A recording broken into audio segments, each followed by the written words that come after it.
Pada waktu Isa sedang dalam perjalanan, ia melihat seorang yang buta sejak lahirnya. Para pengikutnya bertanya kepadanya, "Ya guru, siapa yang berdosa sehingga ia dilahirkan buta? Orang inikah atau ibu dan bapaknya?"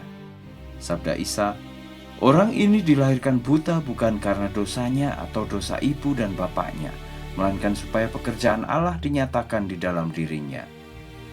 Kita harus mengerjakan pekerjaan Allah yang telah mengutus aku selagi masih siang, karena malam segera datang dan tidak seorang pun dapat bekerja. Selagi aku ada di dunia ini, akulah terang dunia." Setelah bersabda demikian, ia meludah ke tanah lalu membuat tanah lembek dengan ludahnya itu. Kemudian dioleskannya tanah lembek itu pada mata orang buta itu serta bersabda kepadanya, "Pergi, basuhlah di kolam Siloam." Siloam artinya diutus.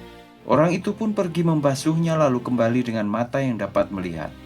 Maka berkatalah tetangga-tetangganya dan orang-orang yang sebelumnya mengenali dia sebagai peminta-minta, "Bukankah dia adalah orang yang biasanya duduk sambil meminta-minta?" Lalu kata yang lainnya, "Ya, dialah orangnya." Sedangkan yang lain lagi berkata, "Bukan, dia adalah orang yang mirip dengan orang buta itu." Kemudian orang yang tadinya buta itu berkata, "Akulah orang buta itu." Lalu kata mereka kepadanya, "Apa yang terjadi sehingga matamu dapat melihat?"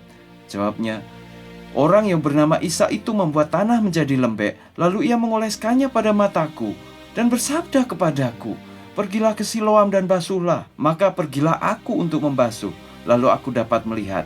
Kata mereka kepadanya, "Di manakah orang itu?" Jawabnya, "Aku tidak tahu." Lalu orang yang tadinya buta itu dibawa kepada orang-orang dari mazhab Farisi.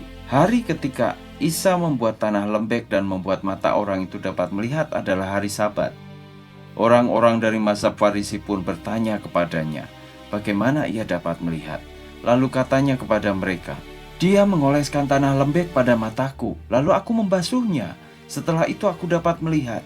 Kata beberapa orang dari mazhab Farisi itu, "Orang itu tidak datang dari Allah, sebab ia tidak berpegang pada hukum Sabat." Tetapi kata yang lainnya, "Bagaimana mungkin orang yang berdosa mengatakan tanda ajaib yang demikian?" Kemudian terjadilah perselisihan di antara mereka. Mereka pun kembali bertanya kepada orang yang tadinya buta itu, "Apa pendapatmu mengenai orang itu? Sebab ia telah membuat matamu dapat melihat." "Ia adalah seorang nabi," katanya.